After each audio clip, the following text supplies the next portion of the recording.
Hey everyone, it's Nicole and welcome back to my channel, or welcome if you are new to my channel. So typically I do CVS early activation hauls for couponing and just couponing hauls in general, but I wanted to do a new series starting here in 2018. Just an overall paying off debt, how to save money, ways that we're saving money in 2018, just overall financial wellness, I guess you could call it. So I wanted to start this series, one, because it holds me more accountable. My husband and I are trying to pay off debt this year. That is our main goal. Last year we were saving for a house, which we ended up buying, and we backslid a little bit with some debt. So we are trying to knock that out. That way we are kind of on our way to financial freedom and have one less stress in life, because obviously money is super stressful. So if we have one less thing to stress about, just one more thing we can be happy about, right? I did a few videos about a year ago, which I will link down below, about saving money and how I was doing that, but I kind of fell off the wagon a little bit, so I wanted sort of a refresher course, one for myself, and if anyone wanted to follow along with me, I would absolutely love to hear your guys' stories, your journey as well. So let's go ahead and start with the 4 ways that I am saving money in 2018.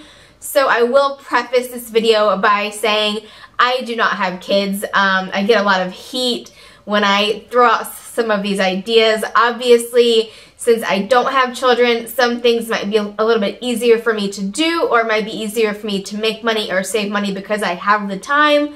And I don't have kids, so I do want to make you guys aware that I know that it could be easier for me potentially to make money than other people. These are just my ideas, the way that I am saving money in 2018. So let's go ahead and get into it. So like I said, my husband and I moved from like a 500 square foot apartment to a 3,300 square foot house. We needed to buy a lot of furniture. So we did, like I said, go to the furniture store, buy the nice, pretty, fancy stuff, which I'm absolutely in love with. However, that gets expensive really quick. So we knew we had to find other avenues to do this. So number 1 is buying gently used furniture and decor. Now, obviously, I'm not talking about like mattresses and things like that. Those I will definitely pay the extra money to have fresh, clean, and new stuff. But for instance, we were hosting Christmas this year and we needed a dining room table. We had a tiny one in our kitchenette, but not enough to seat everyone that we needed to seat. Plus we have a new formal dining room that we needed to fill with a nice, pretty table. And I wasn't trying to spend $2,000–$3,000 on it. So I had found online the one that I wanted, and it was brand new. It was like $2,200. I wasn't going to fork that out, especially with it being Christmas time, and I'm broke enough anyway, without having to put 1 on a credit card, 2 cash flowing it, which just was not an option. So I went ahead and looked on OfferUp, and it happened to be that someone in the next town over was actually moving and had that exact set. Now, I don't even know how that happened, but it was just like pure, just cosmic whatever. Like, it was so amazing. It was the same exact set. Like, it's so crazy. Like, I don't even know how that happens, but we were able to get the same exact set that was $2,200 for $700. So that was awesome savings. I was able to go, I rented a U-Haul for like 30 bucks for like 3 hours, go to their house, get it, bring it back to ours, and it saved me, like, it was like a third of the price. Absolutely unreal. So there have been other instances where that has been the case as well. I was actually on Craigslist and found a cute marble countertop, real actual marble countertop dresser for 50 bucks. It was in excellent condition. There's a tiny chip in the back of it, but we just flipped it around, like flipped the actual marble piece around, and you can't tell at all. It's super antique-y, super cute. I'll include pictures of this stuff as well, because it's so pretty, and you would never know, 1, that it was used, and 2, that I'd got it off of some dude on Craigslist.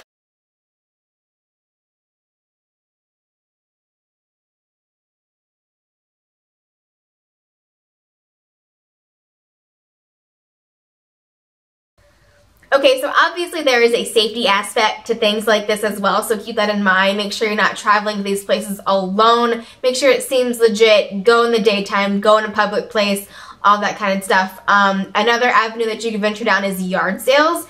They tend to have pretty good things as well, sometimes with furniture.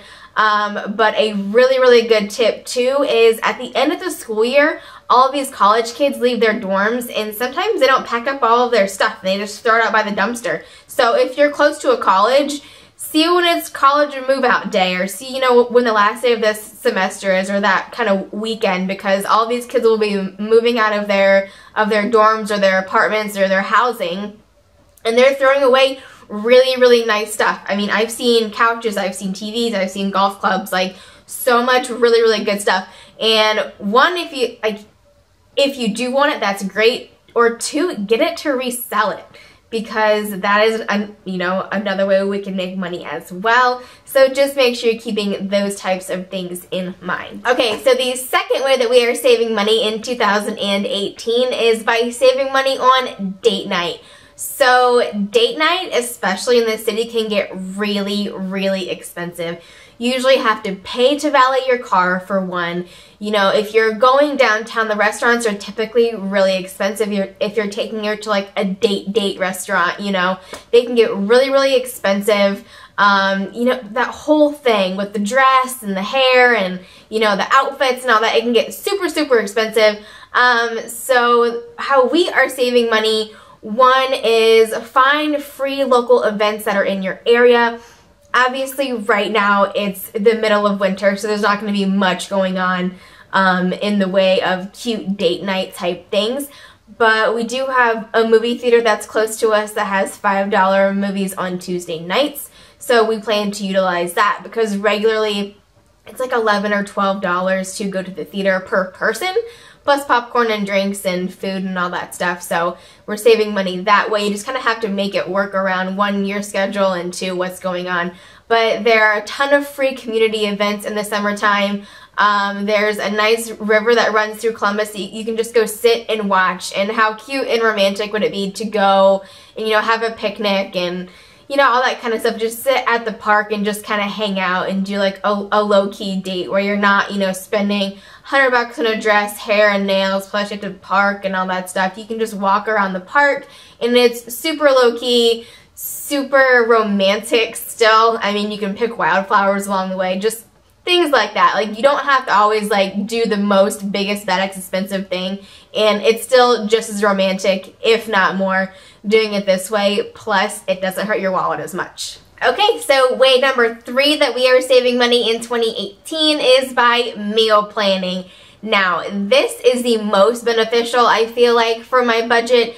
I can spend so much money on food by going out to eat. We are definite foodies. My husband works in a restaurant. I went to culinary school. It is so easy for us, one, to make food, so we shouldn't even be going out. But two, it's really easy for us to be like, ooh, like here's, you know, a new restaurant, so we'll want to go there. But we really have to rein it in a little bit. It's New Year, so I'm really trying to start things off right. We're actually not eating out at all this month.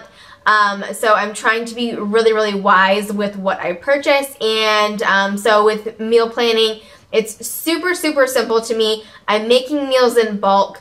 I just made a meal. It was like honey and lime glazed chicken with quinoa and roasted carrots. I made enough for 10 meals, and it was only $15. So it was amazing. It's chicken breast. It's not like weird cuts of meat, anything like that. You just have to buy in bulk. It's always cheaper to buy in bulk anyway. But the fact that you're planning ahead and knowing that you have food to take, you know, with you to work, with lunch in the morning, things like that, just so you know that you're not going out to eat, is a definite money saver. And two, you're a lot less stressed. Like, you know that you have food in the fridge, you know exactly what you're eating, and it makes it super, super simple. Okay, so since we are not eating out this month, I plan on meal planning for the entire month. So, which means you kind of have to spice it up a little bit. You have to change it up. If I fed my husband the same roasted chicken for 30 days in a row, he would probably call 911 and complain that I was starving him to death. So, I kind of have to change it up a little bit. So what I suggest doing is making a list of your family's favorite meals and seeing if there's a way to meal plan that, make it all in bulk for the entire week. What I plan on doing personally is instead of making one meal that'll last me throughout the entire week, I'm going to make 2 meals. That way I can do one for lunch and a different one for dinner, or vice versa, or, you know, eat something the first couple of days and then transition to something else. That way I'm not getting bored with it super quickly.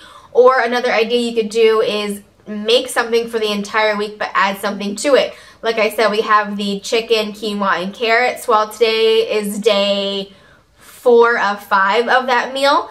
Obviously it's not as exciting as it was the first 2 days, so what I plan on doing is taking a butternut squash, throwing some of that in there as well, and just to make it a little bit different. Of course, you can always add a different veggie or protein or whatever you want to it to make it, you know, to make it a little bit different.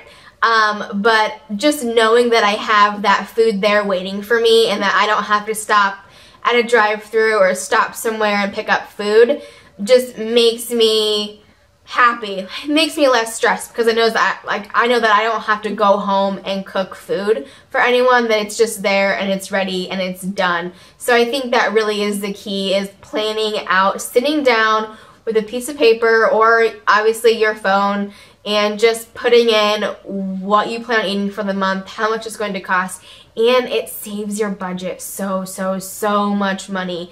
Because if you guys even saw my budget for last month for food, you'd probably cry. Like, I mean, I was so busy, I was working 2 jobs at once, and I would stop, you know, at Taco Bell, and I would stop and get some coffee and stop somewhere on the way home and get food, and I was spending like, could have been like up to like $10, $12 a day just by like stopping at Tim Hortons or stopping here, stopping there, picking up this, picking up that. And when you're doing that 5 times a week, I mean, it's really expensive. So just keeping it simple and keeping it planned out, keeping it written down on, it keeps you on budget, and that's pretty much the main thing here. Okay, so the last way that I'm going to talk about today about saving money in 2018 is couponing. I had to throw it in here because it still saves me a ton of money. Now, it can be very expensive. When you're first starting out couponing, you're going to have to put in some money. I typically buy 4 papers a week. That's $8 right there. And I typically give myself a budget of $10 to $15 per week for couponing, depending on how much I am couponing. If I'm just couponing at CVS, no more than $10. But if I'm couponing for groceries as well, I'll bump that up to $15 or $20, or just take that money out of my grocery allotment for that month, if that makes sense. So when you first start, yes, it does take money to make money kind of thing. But what I ended up doing after the first couple months, people were wanting to buy some of my stockpile. I don't typically sell it online. I have in the past, very rarely. If I do, it's like maybe once every 3 or 4 months. One time someone comes, actually they don't come to my house, I go to them in a public place. Much like the Craigslist thing, I do offer my products on OfferUp, and it's one big lump sum, and they pick it up, I get the cash, and I'm done with it, and that feeds my couponing habit for the next couple months. So I do spend roughly $40 a month on papers right there, but with all of the free stuff that I'm getting, it definitely makes it worth it. Plus, I'm spending very little out of pocket, especially if I am couponing with CVS. So just make yourself a budget, like, hey, you know, I'm not going to spend more than $15 a month on couponing, but you're getting a ton of free stuff. And again, if you want to sell it, that's totally up to you, but that's kind of how you earn your extra money. There's also rebate apps, things like that, that you can use for couponing that you can put right back into couponing. So if it wasn't for the newspapers, I would probably spend very little out of pocket, but got to get those inserts somehow.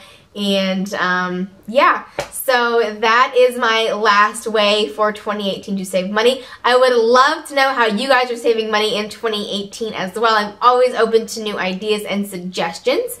And I hope you guys are going to like this series. We'll see. I have a couple other videos lined up as well. But you guys have a wonderful, wonderful week. If you guys have any questions, just let me know in the comments below, and I look forward to hearing from you guys. Bye.